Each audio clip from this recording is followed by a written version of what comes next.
Get myself right up on out of here. I feel like a disgrace, I'm not really what I appear. I go home to my girl and I make nicey nice. The fact that she don't know that I just put someone on. I don't like being here. I constantly live in fear. Could be gone at any time. When you live a life of crime, face the music, do the time.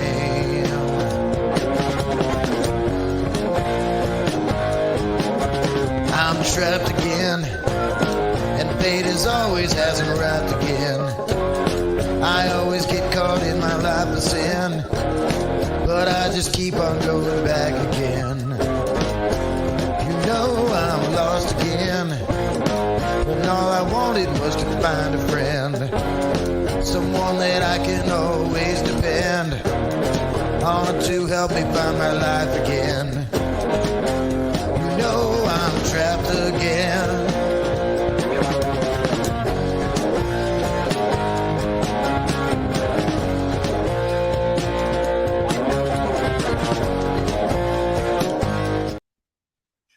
Hello, everyone. Welcome to Mayhemtainment Live. I am your host, JD, and my guest is another person that has fallen victim to bobbing his head and getting into the opening music, which is done by Marcus Frederiksen. Make sure you go check him out, reverbnation.com/Marcus Frederiksen.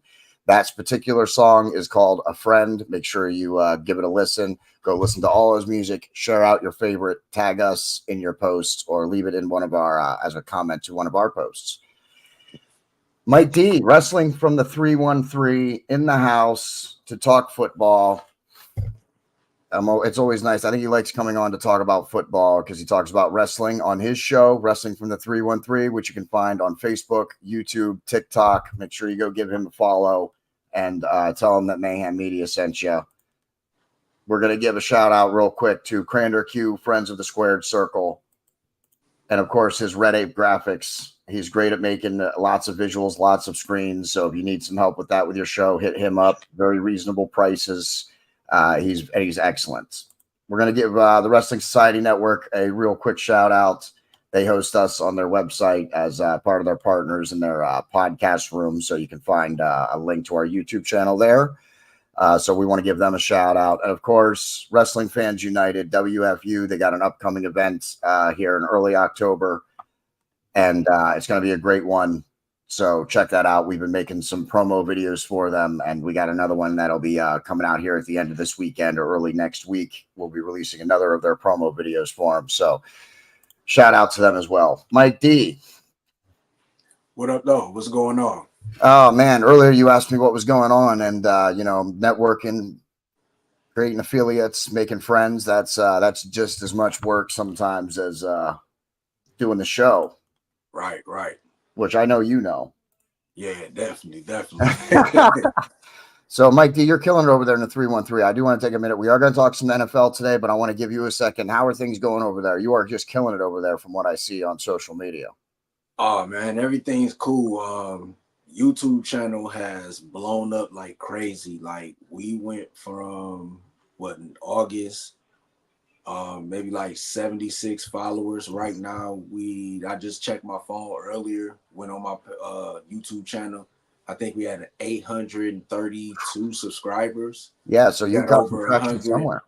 170,000 views. So, just putting in them shorts, man. Just shorts and getting people to, check out the page and hopefully check out some old episodes. Yeah, absolutely. Your YouTube following has grown quite a bit. People do like the shorter content, and we here at Mayhem Media, we're going to be producing some shorter content. Like right now, we got the Red Zone Roundup series going. That runs about 10 minutes or so. Fans talking about their favorite team, what they like, and stuff. We even have Mike D scheduled. He's going to be doing the Detroit Lions for us at some point when we get there. So we will have some shorter content, but I don't like just doing shorter content. I like the episode, sit down, have a conversation with somebody. I think those are important. I know people don't have the attention span that they used to, but I still like to create that kind of content. But you're right, shorter content is a way to attract more viewers, and you have been killing it over there with your 800 and some odd followers Yeah, and everything else, dude. Crazy stuff, dude. So and congratulations on that. I thought it would take me forever to just get 100. You know what I'm saying? And when I Yeah. started doing more shorts, um, it was just like every day it was just blowing up, and like, hey, I'm glad because Yeah, man, that's all you need. Yeah, you start getting people to see, just to get to your channel, and then they start checking out some of your other content. I mean, that's the whole goal. So you got to get people to your channel first. So yeah, and that 1,000 subscribers is getting real close. So yeah, I'm yeah, very nice. Well, send some of them our way on your next episode because YouTube doesn't like us. They don't like me in particular. It's just me they don't like. So we don't have many followers or subscribers on YouTube. We have many more followers and subscribers on Facebook and on Rumble. And of course, you can find all of our content on Facebook, YouTube, and Rumble now. Of course, if there's ever an episode that you can't find, check our Rumble channel because if something gets pulled down, it'll still be available on our Rumble channel. Believe it or not, that has happened to me before, even with Mayhem Media. So just keep that in mind. Always check our Rumble channel, subscribe to that. That's where you want to go. Just search Mayhem Media on Rumble and you can find us. So let's talk about some NFL now, Mike D. Sweet. We got an upcoming schedule. We're going into week 3. New England and the Jets just played Thursday. Did you get a chance to see any of that game? You know what? I only caught the highlights because it came on Amazon Prime. Yeah. From what I saw, Aaron Rodgers and the Jets are they starting to jail. You know, I'm not saying that they looking good and they about to be an AFC contender, but they look good in that game, even though they played the Patriots. Compared to past seasons, like when's the last time you were talking about the Jets winning anything 24-3? That's true. I think the closest the Jets came to winning anything was when they had Mark Sanchez, if I'm correct. Yeah, I think you're right about that actually. They still didn't really accomplish much in that season. So I think they're looking good. They're not, like you said, they're not perfect, but they're looking good at least. Yeah. Is there a matchup other than your team that we're going to get to a little bit later? Is there another matchup this week that you're looking forward to? You know what? I was just watching SportsCenter earlier, and they were talking about the Houston Texans and the Minnesota Vikings. Both of them are 2-0. Houston right now is that sleeper team. I think that this is a team that's on the rise. They kind of remind me of the Detroit Lions a little bit, and kind of what their rise and the progression that they've made. So the Texans are definitely a team to look out for. And then Minnesota being in the NFC North with Detroit, we need them to take that loss so we can get closer to getting the first place. And then Minnesota's not looking too bad either. Like you said, they're 2 undefeated teams going against each other. That could be a real good matchup. Another game. Dallas and Baltimore. Both teams are 0-2. I think both teams desperately need to get this. No, Dallas is 1-1. My bad. Baltimore is 0-2. Baltimore definitely needs this win, but I also think Dallas needs it too. 2 teams that do need it. Dallas is. I'm not a Dallas fan. I'm a Philadelphia Eagles fan, so I'm not allowed to be a Dallas fan like at all. However, in fantasy, I do have a Dallas receiver and the Dallas defense, so I do need them to play good this weekend so that I can win my fantasy game. Yeah, But I think you're right. There are two teams that need a win. Like the expectations for both those teams were much higher than 1-1 and 0-2.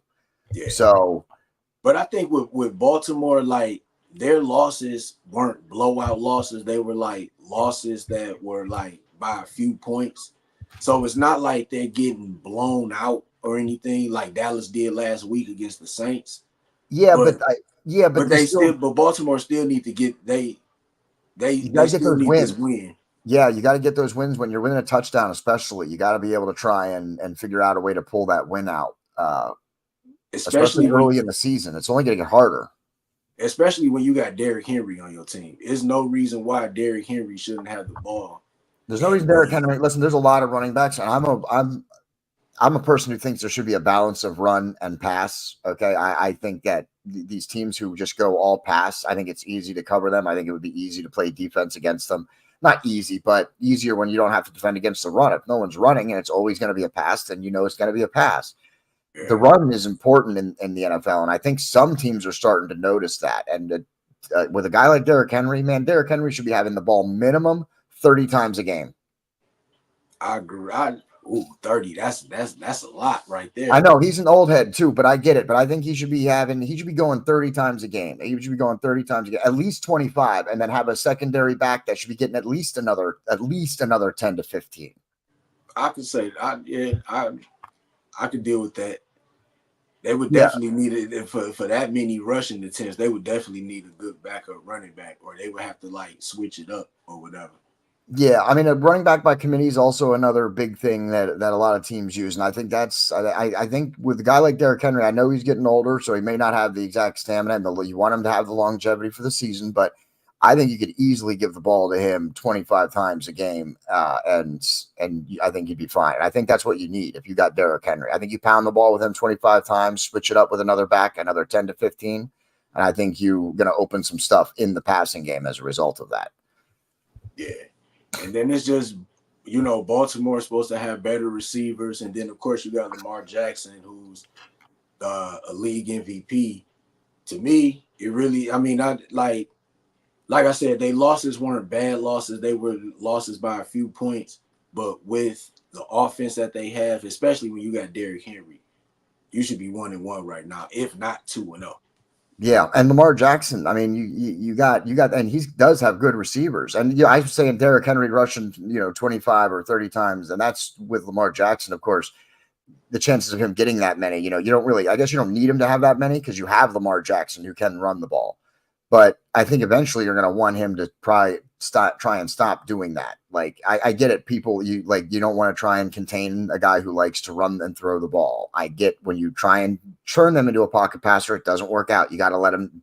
You got to let them develop to that on their own because eventually they will have to. No one's going to be scrambling at 40. Lamar Jackson's not going to be running and doing what he's doing right now at 40 years old. He's just not.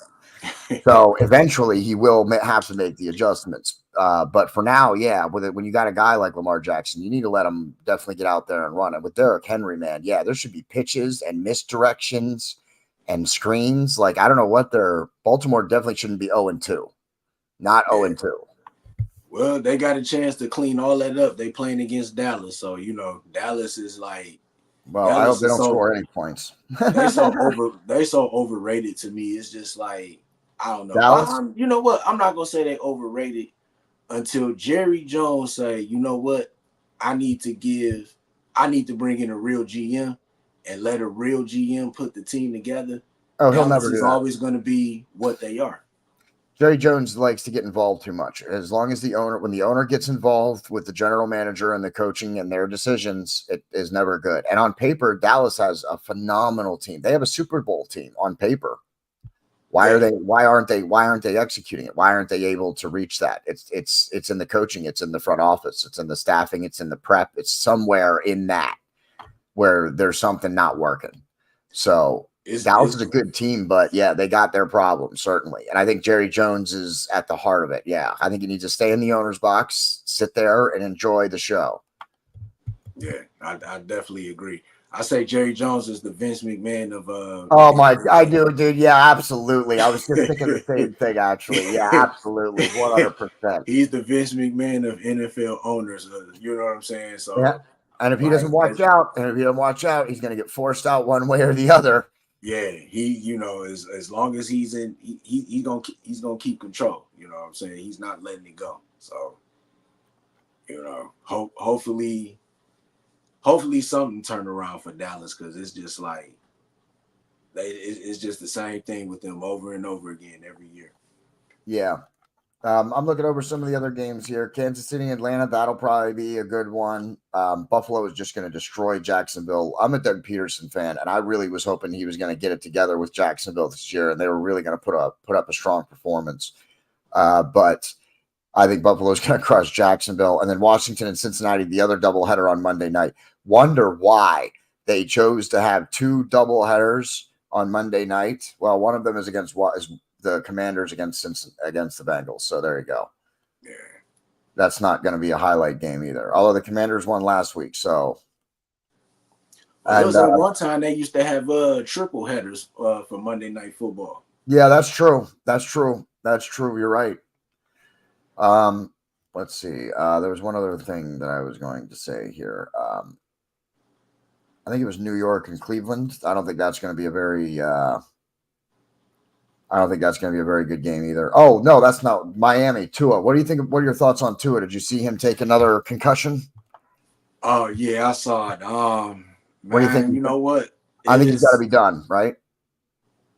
Yeah, but For his you know health. what? I mean, if you're the GM or the owner or the coach, are you putting him in again? Nah. I wouldn't.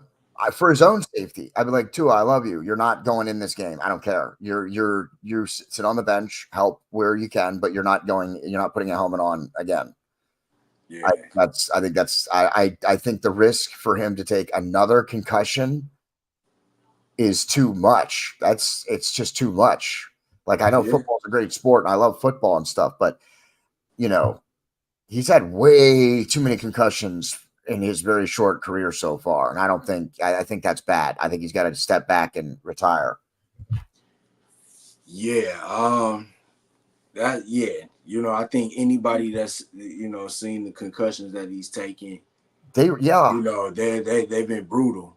They're not just like, oh, you take a shot and then he finds out later he actually did have a concussion with the way we have the diagnosed concussions now and stuff. But like those were especially the ones in 2021, or was it 2022? But the ones he faced then were fighter knockouts. Like, he was knocked out stiff. Yeah. I mean, and that's the kind of, a lot of people were like, wow, what's wrong with it? Like, that's what happens when a fighter gets knocked out. Like, go watch a UFC fight where a dude takes a head kick and look at him. He's knocked out stiff. That's why his whole body goes rigid. And when he falls, it's what happens. That's what your body does when you take that kind of head trauma, is it knocks you out cold, where your body is completely locks up. Yeah. So I think, and like, those are gnarly concussions, dude. Those aren't just like normal concussions. Those are like, yo, you did some damage concussions. Yeah.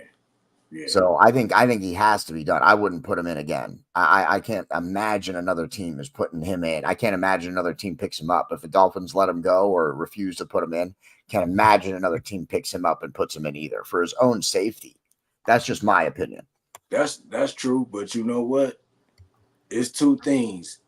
Whatever the doctors say, whatever the team say, clearly it's going to be his decision. You know what I'm saying? And I'm not saying that whatever well, whether he wants to or not will be his decision, but the Dolphins don't have to let him play. That's true. And if they do decide to let him go, and he does decide to continue his career, it's always going to be a team that's going to want to take a chance. And I get what you're saying. You know what I'm saying? Yeah. But it's always going to be a team that's in desperation of a quarterback, and they might be like, let's talk to Tua. You know what I'm saying? So I think that, I don't know. If the teams don't want a quarterback who's going to cause drama in the NFL, I'm not going to say any name specific. Colin Kaepernick. Excuse me. I apologize there. But I think I think that I could see the NFL not doing the same similar thing with him with Tua. I think that teams would protect him from himself.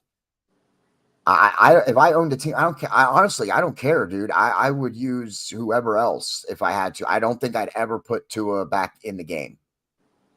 Nah, it's too risky. But But you're right. I mean, he could make that decision. The Dolphins could make that decision. We'll have to see. But I don't. If I was him, man, my advice to him, and this is just my own personal opinion, would be like, dude, it's time to take a step back. If nothing else, take the rest of this year off. Don't come back this year. Yeah, if anything, I think that I could probably see him. I could see him actually playing again. Probably not this season, but I could see him playing again next season.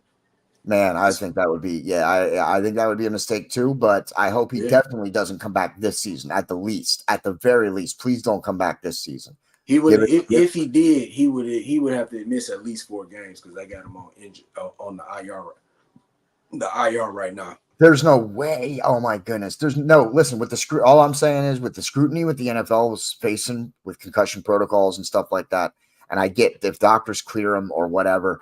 I think someone is going to have to step in. If Tua still wants to play and the team doesn't do anything, then I think the NFL might need to step in and be like, listen, you're not physically fit to play. I think they, to protect him from himself is what I'm saying. Like, my concern is Tua taking another shot like that and dying on the football field. Yeah. Like, I mean, people don't think that can happen, but the shots he's taken, the head trauma that he's taken, dude, yeah, man, all it takes is one more and it could be the wrong one.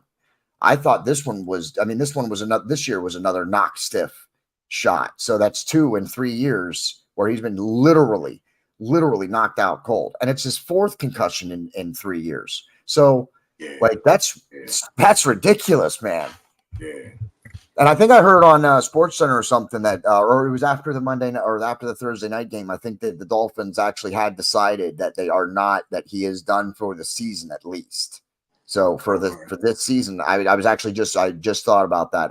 It was the Thursday night game. I watched the after show, and I think they said that he's done for the season. That they're moving forward as if he's not going to be coming back. Okay. I mean, yeah, that would be. I mean, yeah, because he's not in no condition to come back this season. No way. He might have to miss all the next season just to kind of get things get his brain rearranged again, taking all them hits and stuff. So yeah, I think he should take as much time as he needs. And I think he should talk to his family. And I think if he saved his money well, then he should definitely contemplate retirement, because I don't want to see someone die on the football field. I do not want to see that. I don't want to see that for the person. I don't want to see that for the sport. I don't want to see that for the team. You know what I mean? I don't want to see that as a person. I don't want to see that. Yeah. All right, let's talk about our teams now. Let's talk about our teams. We got Philadelphia at New Orleans. Both our teams are away this week, Mike. And Detroit at Arizona. Yeah. So you're going out to Arizona, and Philly's going to New Orleans, down to Louisiana. I think New Orleans is playing well. Yeah, they might they might put some points up on the Eagles. And the Eagles, we lost that game last week that we should have won. Yeah, I agree with that. I don't see how they let Atlanta drive up the field like that and get bad decisions. Yeah, they got that game-winning touchdown. And whole crazy part, I'm dozing off, about to fall asleep, and I'm still watching the game. And then I wake back up, and then I see that Atlanta scored a touchdown, and I'm just like, wait, the Eagles was just about to win. Yeah, yeah. But I heard that that Jalen Hurts and the coach is not on the same page right now. So dude, oh man, the Eagles, I'm telling you, man, ever since we got rid of Doug Peterson, our Super Bowl winning head coach, I have not liked a lot of things in Philadelphia. Another one of those teams that on paper, we're a Super Bowl team. We are a Super Bowl winning team with Jalen Hurts and the weapons at his disposal, and now with Saquon Barkley and the defense that we have. We are a Super Bowl winning team. We can't be losing games the way we just lost them. That was a total just failure of everything, of defense, of coaching, of play calling. Yeah. Through the whole game, through Philadelphia's whole game last week, they did not blitz until the very last drive when they went down the field. And that's why they went down the field, because there were gaps. Because when you got 10 guys coming at you, then there's lots of people open and you just get it out quick and then boom, he runs down the field. But they didn't dial up the blitz the whole game. The whole game, there was not one blitz until the last drive. What kind of play calling is that nonsense? If anything, that's the one time in the game you do not dial up the blitz. Yeah. Is when you just went up and there's like a minute left. You don't even want a new lineman. You want all 11 guys out there in the field covering the receivers. Yeah. So it was a complete failure across the board. And I don't blame it on the players. I don't think it was the players. And I don't blame Jalen Hurts for being upset, because there was some play calling there, both on offense and defense, that did not make much sense to me. I was not happy with some of the play calling. And especially on defense. So yeah, the Eagles need to tighten up and get their heads on straight for sure. Yeah, I agree. And they're like, a lot of people are picking them to be like one of the top teams in the NFC besides San Francisco and Detroit. Yeah, they should be. Yeah, I agree. But I think, the rumblings we've been hearing about the Eagles coach and Jalen Hurts, I think we're going to see a little bit more of that this season. I think really for the Eagles, the beginning of the end for the Eagles started last season when they lost to Tampa Bay in the playoffs, because they got torched by Tampa Bay, if I'm correct, right? Yeah. And I'll see, for me, I think it was as soon as we got rid of Doug Peterson. Nick Sirianni every year has had a new coaching staff every year since he's been the head coach. Wow. What? Wow. Now that's not good right there either, if you got to keep changing your staff members too. Yeah, that's what I'm saying, dude. Something's not good. It's not good in Philly right now. Like, we have a great team and we should be winning in any game against anybody. You can put us against any team on paper and we should be coming out on top. But there's something wrong in the play calling, in the coaching staff. I don't know, in the prep. There's something wrong there. Yeah, and then especially in that NFC East, man, it's like it's really besides the Eagles. The Cowboys are potentially good, but the Commanders and the Giants are both, who knows what they're going to do? Probably nothing. So, we should be ruling the NFC East right now. And we should not have lost that game last week. So, well, we need to win. We need to win this week for sure against New Orleans. That's a must win for us. And how about why am I totally drawing a blank on his name? The quarterback of New Orleans. Derek Carr. Derek Carr? Is it Derek Carr? Kirk Cousins? No, Kirk Cousins is with the Falcons. The Falcons, that's right. I get these guys mixed up sometimes. I don't know why I get them mixed up, but yeah, New Orleans. Yeah, Derek Carr going to New Orleans. He's got new life in him, so that's what I'm saying. New Orleans looking. It's not going to be an easy task for the Eagles. So no, it's not. Well, actually, the Falcons are in the division with the New Falcons Orleans, are in the NFC South. Yeah, with New Orleans. Yeah. So and they are playing. Who are they playing? I can't see the Falcons. Are they already on their bye? No, the Falcons, I think they're playing the Chiefs. Oh, shoot. You're right. Yeah, there it is. The Chiefs. Yeah, the Chiefs and the Falcons. Yeah, they play. Oh, and they get the Sunday night game. Cool. I'll be able to see that one. Yeah. And so at Detroit and Arizona, let's talk about that. Detroit looking good. They seem to have some of that same mojo, that same magic that they carried over from last year, which is looking nice. They lost to the Bucks. The Bucks are I mean, I don't want to listen. I don't know if they should have lost to the Bucks, but if you want to talk about the Bucks in a minute, we can. But the Bucks I'm sorry, man. The Bucks are looking damn good. Like no one thought the Bucks were going to be that good. So I don't think the loss to the Bucks is as hard as it might appear initially, because I think the Bucks are a really good football team this year. I don't think. See, and this is what, and I know you in another state here in Detroit. Whenever the Lions take a loss, people take it and just act like it's the end of the world. this loss was not the end of the world. They played against this team in the regular season and in the playoffs. So they were playing against a team that they went up against, and you know what I'm saying, they were a playoff team. So it's like, and Baker Mayfield's looking tight this year, man. Yeah. He's looking on fire, man. This might be his year. Yeah, I agree. I think they can win that division, the NFC South. My thing with the Detroit Lions is this: the defense looked good. Aiden Hutchinson in that game, I think he had 4.5 sacks. He's going to be our JJ Watt. Yeah. If he stay with this team, re-sign, I'm pretty sure they're going to re-sign him. But I think on our defense, he's going to be our JJ Watt. But I think what's hurting the Lions offense is that none of their starters played in the preseason, not even one series. So I think a lot of these guys are probably a little rusty. You're seeing the preseason, what should have been done in the preseason, the mistakes in the preseason. Yeah. That's the problem. That's the problem with resting your players in preseason. What's your position on that? My position, because I don't know. I mean, I play a lot of Madden, okay, and I do the franchise mode personally. I go through, I do the franchise mode all the way. I build my whole team, right? Yeah. So, and I always do, like, I don't want my starters to get injured in preseason. It's a video game, but I treat it like it's just like it's real life. You know what I mean? That's always how I played it. So in preseason, I won't play my starters in the first game. Like, I'll let the first game go. Well, let's do that with the people on the bench. They get a full game, everybody on the bench. But then the next 3 games after that, I give my starters more and more playing time each preseason game up until the last preseason game, which I usually give them a full half. Okay. To get going, or even more. You know what I mean? If the third quarter, if I don't like something or I don't like the way something's feeling, I'll give them more than that. I think maybe that's what teams need to, like, I get that teams need to evaluate the new players, and that's some of what preseason's supposed to be. But your starters still got to get in game shape. Yeah, yeah.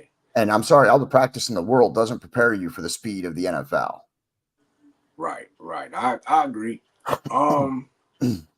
My thing on that is, I think every team is different. You know what I'm saying? But I think that they should have at least played, if they weren't going to play the first 2 games or whatever it was, they should have played at least, even if it was just 1 or 2 series, you know what I'm saying, 1 or 2 drives or whatever, just to get their feet wet, get out there on the field, and, you know, game speed. Get in the game shape. And I think that's what we're seeing, because Sam Laporta hasn't really been going off. I don't think Amon-Ra St. Brown, I mean, he's been okay the first 2 games. Jared Goff has threw a few interceptions, and I think that's what they're going through now. I think that's what I saw in that last game, and I was in the game against the Rams. Yeah. But they got to get it together against Arizona. Arizona put up 41 against the Rams last week. So, Arizona's still an up and coming team. They got Kyler Murray, Marvin Harrison Jr.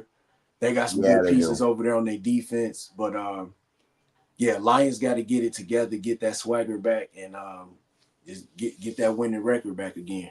Yeah, definitely. I think they're going to be a strong team, but I think you're right. I think they got hurt by not playing their starters in the preseason. I think that hurt them a lot, and I think that's what we're seeing now. Do you want to talk about the Bucks quick? Yeah, we can.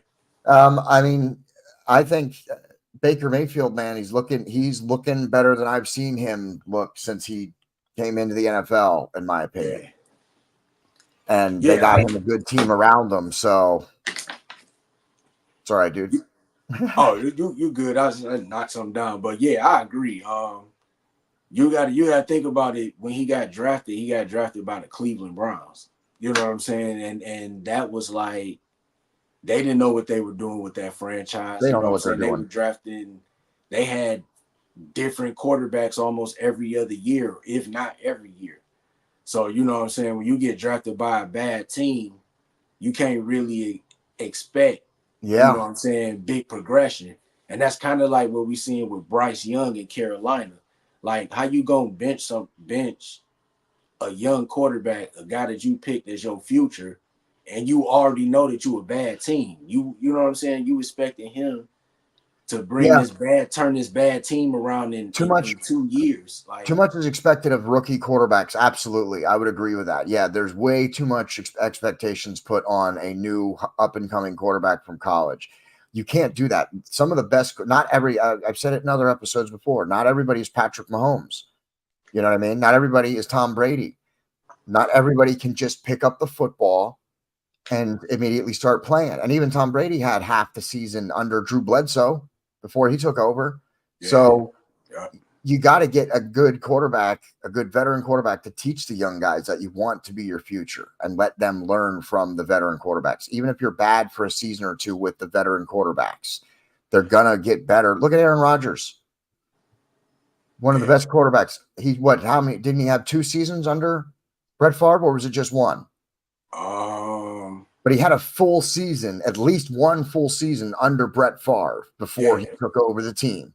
Yeah. So that's what I'm saying. You can't just draft somebody out of college and expect they're going to turn your team around, like you were just saying. The NFL is too.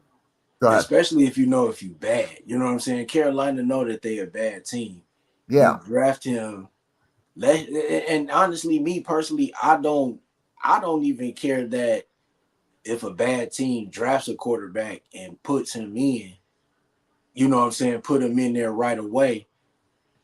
If you put him in there right away, that's cool. Just know that you're a bad team and don't expect a young quarterback to just turn your team around in 1 or 2 years. You know what I'm saying? Yeah. And you also got to protect your new quarterbacks. People think you got to protect the veterans, but really you got to protect the young quarterbacks too. You can't be letting a guy who's in his first or even second year in the NFL take some of the shots that some of these young quarterbacks take. Not necessarily even for, injuries, of course, but not for injury purposes. Just you can really shake and damage a quarterback's confidence when you get them in there in a game and they just get hit 5, 6, 7, 8 times in a game. It's gonna chip away at their confidence. So you really need to be able to have a good line to protect them too. So a lot of NFL teams need to change the way they're bringing in new quarterbacks and stuff. That's just my opinion. And I think Baker Mayfield, like you said, Baker Mayfield, he came in, he was doing good, but you got to build around him. You got to create a team around him then. And they weren't doing that. They just kept trying to get pieces. Yeah. Like, we'll get this guy. And then you got a receiver, and then you got Chubb, and then you got a running back. You got to build a team, man. You got to put pieces in place. Because after he left Cleveland, where did he go? Did he go to the Rams, or did he go somewhere before he went to the Rams? Well, he's with the Bucks now. Yeah. So he was he was a backup for a year or two between that, wasn't he? After the Browns and before the Bucks, he was with another team, right? Yeah, he was with the Rams. Yeah, it had to be the Rams. Okay. Yeah, and he played under, and then he was back up to your quarterback, Matthew Stafford. Yeah, Matthew Stafford. Okay. Oh, I just lost Mike D. Did we lose Mike D? No, I'm here. Now he's back. Just a little interruption there. Baker Mayfield was the backup to Matthew Stafford. Yeah.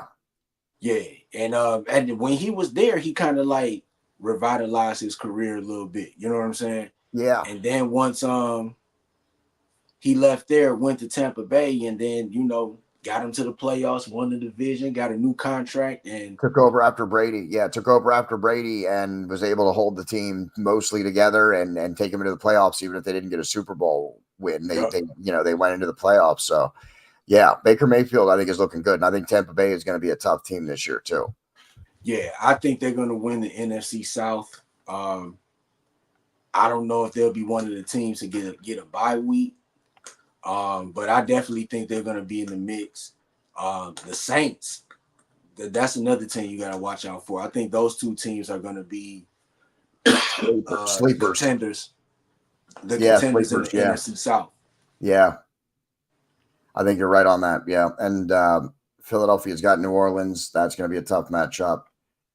And Tampa Bay has Denver, since we were talking about the Bucks and Baker Mayfield. It's Denver at Tampa Bay. How about Denver benching Russell Wilson? What? He's over there in Pittsburgh now. Oh, that's right. He went to Pittsburgh. Oh, yeah. Shoot. Yeah, you're right. Nope. You're right. I got myself confused there. Yep. Thank you for correcting me. It's cool. Thank you for correcting me on that one. Good. It's cool. But he's not. Is he starting for Pittsburgh? No, actually, I think he has suffered. I think he had like a minor injury in the preseason. Oh, is that what So it they was? went with, huh? That's what they're blaming it on. That's what they saying. I think he had like some type Yeah, of strain or something like that. yeah, But yeah, Justin Fields has been he's been looking good these first two games for Pittsburgh. And that's another team that I think in that AFC North, yeah. because Cincinnati is struggling, Baltimore is 0-2. Look out for Pittsburgh. That might be a team that might end up winning that division. They might Yep. not win with it might not be like a 11-5 record or something like that, but I could see like a 9-8 or a 10-7, something like that. Yep. Absolutely. I think you are correct on that, sir. Well, all right. I think that's all we're going to discuss in this episode. We're going to try and do another one of these here in the next couple of weeks, and then we'll do one before the playoffs. As long as Mike D, of course, can join us. If not, we'll do it on our own. But hopefully, Mike D can join us for that, and we can do what we did last year, and then do a Super Bowl special just like we did last year as well. So stay tuned to Mayhem Media for some NFL coverage and NFL conversation this year. And of course, our series, the Red Zone Roundup, it's going to become releasing new episodes, are releasing every Thursday, every Monday throughout the rest of the football season. We're going to release 2 a week for the next 16, from week 2 to week 17. So 2 a week, every Thursday, every Monday. We'll be releasing a new one. So look for those as well. Share them out. We'll see Mike D on one for the Detroit Lions. I just did mine. Mine was the second episode for the Philadelphia Eagles. Yeah, I just caught that too. Yeah, it was a good episode. I think it was a great idea from Crander Q to put it on. And I'm glad he came to me with the idea. And it's been a lot of fun to work with him and facilitate it and put this together and stuff. So, and I had a lot of fun shooting the Eagles one. Hey, that's why he's called the Pod Father, because he always got some type of idea. I call him the Paul Heyman of podcasting, because he always got an idea or something. He'll run it by you, and it's on you if you're gonna take it or not. Yeah, he does come up with ideas, and a lot of his ideas are usually very good. Yeah, I can't say. I mean, some of his ideas he suggested to me are ideas that Mayhem's were in the process of implementing anyway. So great minds think alike. But yeah, he's great. And of course, Red Ed Graphics. He does Red Ed Graphics. Make sure you go if you need some visuals or anything for your shows, hit him up. Reasonable rates. He's not going to do it for free. Let's just make sure everybody's clear about that. All right, he ain't right. working for free, but a very reasonable. If you need some graphics, you need some stuff made for your show. He's excellent. So hit him up if you want to do that. And we'll give, of course, Mike D313. Make sure you go check him out. YouTube, Facebook, TikTok, Twitter. Are you anywhere else? I think that was it. That's all of them. Yep. All right. So go check him out. Tell him Mayhem Media sent you. And we're going to give another shout out to our Wrestling Fans United partners. We're going to do more stuff with them and do some more collaborations with them. We're going to keep that relationship growing strong. So check them out. Tell them Mayhem Media sent you. And look for their new promo video we're going to make for them early next week. So look for that to release early next week. Sweet. Mike D, until next time, I'll be happy to come. Of course, any of my guys, any of Mayhem guys will be happy to come on your show anytime. We've already had a couple of appearances on Mike D's. I'm competing for the number one episode, episode. Make sure you go check out that one specifically. If you go look up Mike D on YouTube, go check out the episode with me and give that some more views so I can claim that number one spot. That would be much appreciated.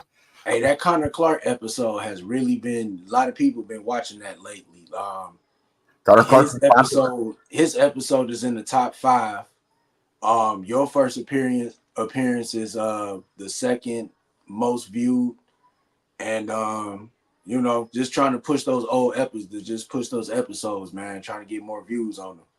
Yeah, absolutely. If you haven't seen them yet, go watch them, because that's a great thing about most of your content, Mike D, is not really time sensitive, right? Like it doesn't get old just because you filmed it 3 or 4 or 5 months ago. It's not like most of the information you talk about is not going to be out of date, really.